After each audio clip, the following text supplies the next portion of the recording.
Welcome back to my YouTube channel, Sir Abhishek Varma. Today is short questions and answers of the portrait of a lady by Khushbun Singh. So let's go.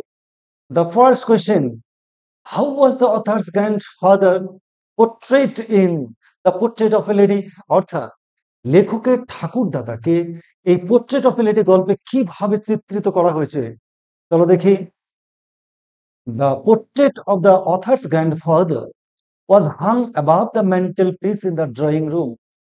আমরা যখন গল্প শুরু করেছি শুরুতে দেখতে পেয়েছিলাম আমরা লেখক খুশবন্ত সিং এর ঠাকুরদাদার একটা পোর্ট্রেট বা ছবি আমরা দেখতে পেয়েছিলাম তাদের বসার ঘরে মেন্টেল পিসে he was seen wearing big turban loose fitting clothes having long white beard আর কি দেখতে পেয়েছিলাম তার ঠাকুরদাদাকে একটা লুজ ফিটিং অর্থাৎ ঢিলে ঢালা পোশাক লম্বা সাদা দাড়ি আর কি ছিল wearing a big turban big বড় পাগড়ি আমরা জানি লেখক আর শিখ ধর্মাবলম্বী তো সেই কারণে তাদের কি থাকতো পাগড়ি থাকতো আর কি দেখতে পেয়েছি his physical appearance compelled the author to treat him as 100 years of old as if he had never had a wife and grandchildren তার মানে ঠাকুরদাদাকে আমরা দেখেছিলাম তাকে দেখতে মনে হয়েছিল শত শত বছর তার বয়স এবং তিনি এতটাই বয়স্ক যে তিনি সারা জীবনে যেন বয়স্কই ছিলেন তার তার কি থাকবে নাতি থাকবে নাতি নাতনি থাকবে এমনকার স্ত্রী থাকবে যেন তাকে দেখে মনেই হয় না এই অবস্থাতেই বা তার লেখক তার ঠাকুরদাদাকে এই গল্পে এইভাবেই চিত্রিত করেছিলেন the portrait of a lady next question number 2 কি আছে how did the author portray his grandmother এবার লেখক তার ঠাকুমাকে কিভাবে চিত্রিত করেছেন আর তার ঠাকুমাকে তিনি কিভাবে ব্যাখ্যা করেছেন এই গল্পে চলো দেখে নিচ্ছি The author's grandmother was portrayed as short, fat, and bending that is unsteady. আমরা কি দেখতে পেয়েছিলাম আমাদের লেখক তার ঠাকুমাকে চিত্রিত করেছেন বা ব্যাখ্যা করেছেন এইভাবেই তার ঠাকুমা হচ্ছেন একজন শর্ট ফিগার একটু স্থূলাকৃতি বা মোটা এবং বেন্ডিং অর্থাৎ কিছুটা তিনি কি ঝুঁকে ঝুঁকে হাঁটতেন অর্থাৎ দ্যাট ইজ আনস্টেডি তিনি কিছুটা টলমলো অবস্থায় কোমরে হাত দিয়ে ব্যালেন্স করে কোনো রকম দিয়ে হাঁটা চলাফেরা করতেন আর কি আর ফেস ওয়াজ মার্কড উইথ রিঙ্গলস তার মুখে অসংখ্য বলিরেখা বা বয়স্কের যে ছাপ বা চিহ্ন তার মুখে ছিল she was a pious lady এবং তিনি অত্যন্ত ধার্মিক মহিলা এইভাবেই তিনি তার ঠাকুমাকে এই the portrait of a lady গল্পে চিত্রিত করেছেন বা তাকে তিনি বর্ণনা করেছেন next question number 3 question number 3 what are the stories that the author treat as the fables of profits এই যে the portrait of a lady গল্পে আমরা কতগুলো তার কিছু গল্প আমরা শুনতে পাবো বা তিনি শুনেছেন যে গল্পগুলোকে তার গল্পই মনে হয়েছে তার কাল্পনিক মনে হয়েছে যেগুলো কিনা তার মনে তো রূপকথার কাহানি যার মধ্যে কোনো বাস্তবতা নেই চলো কি সেই গল্প চলো দেখে নিচ্ছি দেখো The author saw his grandmother old, fat, short and slightly bending. লেখক কিভাবে দেখেছিলেন তার ঠাকুমাকে শর্ট বয়স্কা মোটা এবং সামনের দিকে ঝুঁকে পড়তে এইভাবে তাকে দেখেছেন শি ওয়াক্স আনস্টেডিলি তিনি কি করতেন টলমলো পায়ে অর্থাৎ তার হাঁটা তিনি কোন রকম ভাবে কোমরে হাত দিয়ে ব্যালেন্স করে হাঁটতেন the author saw her for long time in this condition তার লেখকের তার বোধ হওয়ার পর থেকে তিনি 20 বছর ধরে তাকে ঠাকুমাকে এইভাবেই দেখেছেন But when he was told that his grandmother was pretty and beautiful, he could not believe it. কিন্তু তাকে যখন বলা হয়েছিল লোকজন বলতো তার ঠাকুমা একটা সময় ইয়াং ছিলেন তিনি সুন্দরী ছিলেন অত্যন্ত সুন্দরী ছিলেন বা তার ঠাকুমা তাকে যখন গল্প বলতো তিনিও একটা সময় ইয়াং ছিলেন যুবতী ছিলেন তিনি কিভাবে খেলতেন কিভাবে পড়তেন এই গল্পগুলো যখন তার ঠাকুমাকে ঘিরে শুনতেন তিনি বিশ্বাস করতেন না কেননা তিনি তাকে এই যে শারীরিক অবস্থা এখন তিনি দেখতে পাচ্ছেন বয়স্কা এইভাবেই তিনি তাকে সবসময় দেখতেন তাই এই ঘটনাটা তিনি বিশ্বাস করতে পারছিলেন না শুধু তাই নয় তো to think his grandmother as young pretty and was nothing but the stories of fables of prophets table না এটা ফেবলস হবে ফেবলস অফ প্রফিটস এই কারণে তার ঠাকুমাকে ঘিরে এই গল্পগুলো তার কাছে মনে হতো এক রূপকথা বা কতগুলো নীতি কথা যেগুলোর কোনো বাস্তব কোনো তার কোনো রূপদান কোনোদিনই ছিল না এই গল্পগুলো তার এরকমই মনে হতো নেক্সট হলো কোশ্চেন নাম্বার 4 কি আছে how did the author's grandmother spend her days in the village? আমরা দেখেছিলাম লেখকের ঠাকুমা এবং তাকে ৩টা স্টেজে তাদের সম্পর্ক আমরা দেখতে পেয়েছিলাম বিদেশে পড়তে যাওয়ার আগ পর্যন্ত। আমাদের এখানে প্রশ্ন চেয়েছে আমাদের কাছে কিভাবে যে গ্রামে শহরে যাওয়ার আগ পর্যন্ত ঠাকুমা তার দিনগুলোকে তিনি কিভাবে কাটাতেন খুব সংক্ষেপে। Let's go. কি আছে? In the village, the author's grandmother got up early in the morning. তিনি খুব সকাল সকাল ঘুম থেকে উঠতেন। She used to wake the author, got him ready for school, performed her prayer, took study materials of the author, went to the temple's door where she threw the pieces of the breads to the street dogs, and finally she helped her grandchild study. কি দেখতে পেতাম? তিনি সকাল সকাল ঘুম থেকে উঠতেন, তার নাতিকে ঘুম থেকে জাগাতেন, তাকে তার নাতিকে স্নান করাতেন, তাকে স্কুলের জন্য রেডি করে দিতেন, তিনি তার প্রার্থনা সারতেন। শুধু তাই নয়, যাবার সময় তার নাতির অর্থাৎ লেখকের পড়াশুনো করবার জন্য যে মেটেরিয়ালস গুলো দরকার সেগুলো তিনি একসঙ্গে জড়ো করতেন এবং তার নাতিকে নিয়ে তিনি স্কুলে যেতেন। স্কুলে নিয়ে যাবার পর তিনি কি করতেন? পিসেস অফ ব্রেডস তিনি কি করতেন? ব্রেডস খাবারের টুকরোগুলো আবার স্কুল থেকে ফেরার সময় মন্দিরের সামনে কতগুলো কুকুর, রাস্তার কুকুর অপেক্ষা করতো তাদের জন্য। তিনি কি করতেন? রুটির টুকরো ছিঁড়ে ছিঁড়ে রাস্তার কুকুরগুলো খেতে দিতেন। Finally she helped her grandchild study. শুধু তাই নয়, তিনি কি করতেন? তার নাতির পড়াশোনাতে তিনি তাকে হেল্প করতেন। এইভাবে তার গ্রামে অর্থাৎ শহরে যাওয়ার আগ পর্যন্ত এইভাবে তার নিত্য নৈমিত্তিক সময়গুলোকে কাটাতেন। নাও question number 5. Why was the author's grandmother dissatisfied with the city education? কেন লেখকের ঠাকুমা শহরের এডুকেশন নিয়ে তিনি কেন অসন্তুষ্ট ছিলেন? চলো দেখে নিচ্ছি।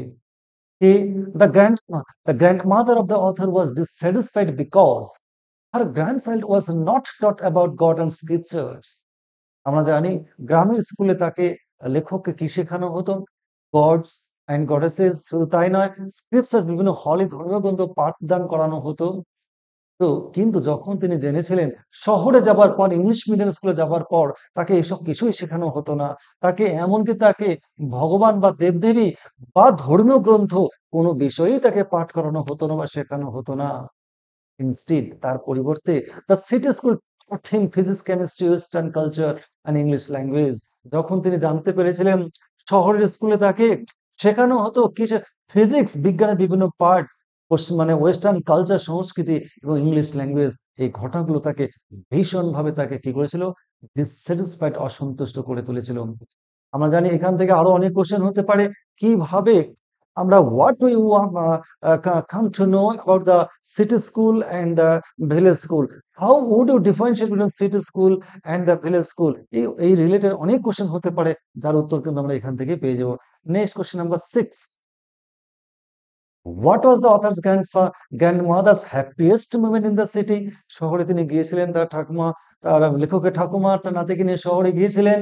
যাওয়ার পরে তার বেশিরভাগ সময় তাকে কিন্তু ভারাক্রান্ত, ডিসস্যাটিসফাইড হয়ে কাটাতে হয়েছিল। কিন্তু তারই মধ্যে কিছু সময় ছিল যেখানে যখন তিনি কি করতেন? খুব আনন্দে কাটাতেন এবং সমস্ত সময়গুলোর মধ্যে সবচেয়ে হ্যাপিয়েস্ট মোমেন্ট বলে বা এখান থেকে প্রশ্ন আসতে পারে, how did the author's grandmother feel relax herself in the city? এই দুটো প্রশ্ন, তিনটে প্রশ্নের উত্তর কিন্তু একই। চলো আমরা দেখে নিচ্ছি উত্তরটা কি। Before the sunset the author's grandmother felt relaxing. সূর্য অস্ত যাবার ঠিক আগ মুহূর্তে তিনি কি করতেন? কিছুটা স্বস্তি বোধ করতেন, কিছুটা আনন্দ অনুভব করতেন। কেন? when she used to feed the sparrows, যখন তিনি সন্ধ্যা, আমরা গল্প পড়েছিলাম কি জেনেছিলাম? সূর্যাস্ত যাওয়ার ঠিক আগে বা সন্ধ্যা নামার আগে তিনি কি করতেন? তার বারান্দার মধ্যে উঠোনে কতগুলো স্প্যারোজ আছে যাদেরকে তিনি খাওয়াতেন। এই যে খাওয়ানোর সময়টা তিনি ছিলেন সবচেয়ে তিনি আনন্দ মুহূর্ত বলে তিনি বিবেচনা করতেন। কিভাবে করতেন? Just before the evening the Sparrow sat in the veranda and on her hand and shoulder, even on her head. কি হতো? ঠিক সন্ধ্যা নামার আগে শত শত পাখি বা স্প্যারোসরা কি করতো? উড়ে আসতো, বারান্দায় ছড়িয়ে ছিটে থাকতো। কিছু কিছু চড়ুই পাখি বা পাখি তার কাঁধে, কেউ হাতে বা কেউ মাথায় বসতো। She broke the pieces of the bread and threw to them. তো রুটির টুকরো বা চাপাটি বা বাসি রুটির টুকরো তিনি কি করতেন? ছেড়ে যে পাখিগুলোকে ছড়িয়ে দিতেন। The birds chirruped joyfully and ate the fruits.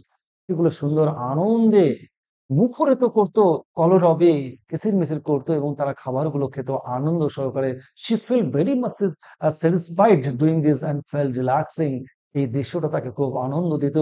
তিনি সবচেয়ে সন্তুষ্ট অনুভব করতেন এবং তার এই মুহূর্তটাকে তিনি সবচেয়ে রিল্যাক্সিং বা হ্যাপিয়েস্ট মোমেন্ট বলে তিনি এই যে উত্তরটা, এই উত্তরটা একই, কিন্তু কোশ্চেন কিন্তু অনেক টাইপের হতে পারে। Next question number 7, how did the author's grandmother bid goodbye and receive her grandchild at the station?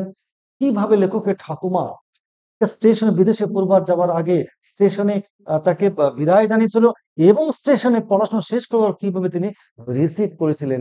চলো দেখি কিভাবে। When the author was to leave for higher education, his grandmother bade goodbye him by kissing in his forehead and praying silently without expressing emotion. কি করেছিলেন? যখন তিনি, লেখক ভেবেছিলেন যখন তিনি বিদেশে পড়তে যাবেন 5 বছরের জন্য, তার ঠাকুমা শুনলে পরে তিনি ভীষণভাবে তিনি আপসেট হবেন, কিন্তু না, ঠাকুমা তাকে স্টেশনে পৌঁছে দিতে গিয়েছিলেন এবং তাকে বিদায় জানিয়েছিলেন। শুধু বিদায় জানিয়েছিলেন কিভাবে? তার সমস্ত ইমোশন বা আবেগকে তিনি চাপিয়ে রেখে তার কপালে নীরবে তাকে চুম্বন করে, তাকে আদর করে তাকে বিদায় জানিয়েছিলেন। এবার রিসিভ করেছেন কিভাবে? When she received him, she collected some women and sang victory song like a home-bounding warriors.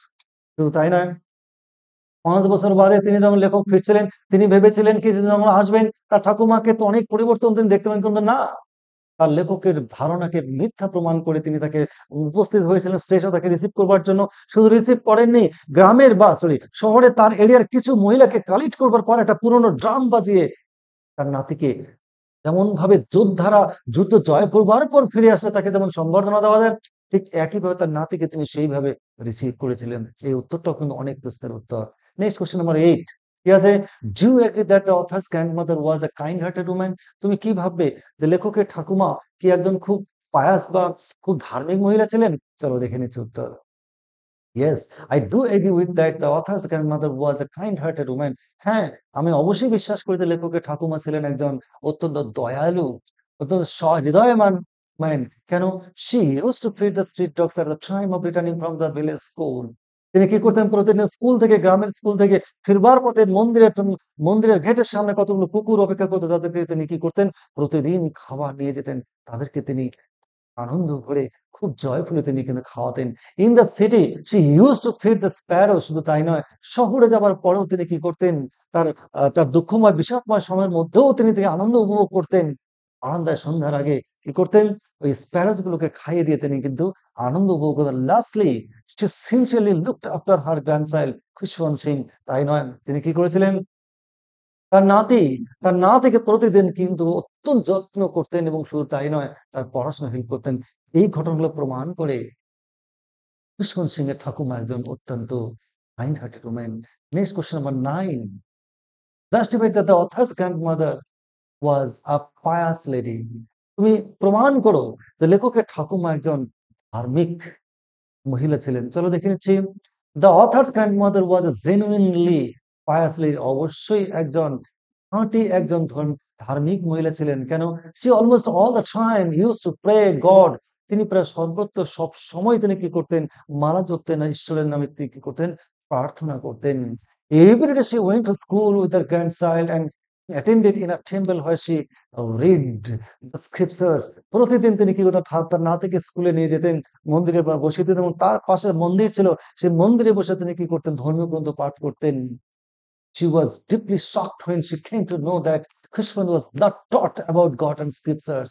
শুধু তাই নয়, যখন শহরের স্কুলে তিনি যখন জানতে পারলেন তার নাতিকে অর্থাৎ খুশবন্ত সিংকে ধর্মীয় শিক্ষা দেওয়া হচ্ছে না, দেবদেবী বা কোন ধর্মীয় গ্রন্থ পাঠ করানো হচ্ছে, তিনি ভীষণভাবে শক্ট হয়েছিলেন, কারণ তিনি ছিলেন অত্যন্ত ধর্মীয় মহিলা। এই ঘটনাগুলো প্রমাণ করে she was a genuinely pious lady. Next question. How did the sparrows express their last respect and sorrows for the author's grandmother? কিভাবে স্প্যারোস গুলো, চড়ুই পাখিগুলো কিভাবে তার ঠাকুমা, লেখকের ঠাকুমা যখন মারা গেলেন তাকে শেষ শ্রদ্ধা বা তাদের সম্মান বা তাদের দুঃখ কিভাবে প্রদর্শন করেছিলেন তার মৃতা মার প্রতি? চলো দেখে নিচ্ছি। When the dead body of author's grandmother kept in the veranda, the sparrows sat around the body. যখন লেখকের ঠাকুমাকে শেষকৃত্য সম্পন্ন করবার জন্য সমস্ত কিছু প্রস্তুত, ঠিক সেইভাবে সন্ধ্যা নামার আগে সমস্ত পাখিগুলো তারা ওখানে হাজির হয়, বারান্দায় ছড়িয়ে ছিটিয়ে থাকে। শুধু তাই নয়, লেখকের যে ঠাকুমা তার দেহকে ঘিরে তারা বসে থাকে। That day, first they did not sit up and did not eat the food given by the author's mother. সেই দিনে প্রথম প্রতিটা দিন সেই পাখিগুলো প্রতিদিন সন্ধ্যাবেলা আসে, সন্ধ্যার আগে আসে, তারা কিচিরমিচির করে তারা আনন্দে কলরবে আকাশ বাতাস ভরিয়ে দেয়, কিন্তু একমাত্র সেই দিন এই পাখিগুলো একদম কোনো সাউন্ড করছিল না। এমনকি পাখিগুলোকে দেখে লেখকের মা তাদেরকে কতগুলো খাবার ছিটিয়ে দিয়েছিল, সে খাবার পর্যন্ত তারা গ্রহণ করেনি। They flew away when the dead body was carried away. যখন তার লেখকের ঠাকুমাকে শেষকৃত্য সম্পন্ন করবার জন্য তাকে নিয়ে যাওয়া হয়েছিল, তখন পাখিগুলো তারপরে উড়ে গিয়েছিল। In this way the birds expressed their silent sorrows and respects to her. এইভাবেই পাখিগুলো তাদের নীরব শেষ শ্রদ্ধা বা দুঃখ প্রকাশ করেছিল লেখকের ঠাকুমার প্রতি। এই আমি তোমাদের খুব ইম্পর্টেন্ট 10খানা শর্ট বা ভেরি শর্ট কোশ্চেন আমি দিলাম। এরপরে আমি এক্সারসাইজ তোমাদের পরবর্তী দিব পরের ক্লাসে। প্রচুর এমসিকিউ কোশ্চেন যেটা তোমাদের প্রতি বছর পরীক্ষায় আসে এবং তোমাদের জন্য আসবে। ক্লাস থাকবে ঠিক পরের বুধবার সন্ধ্যা 6টায়। Good bye.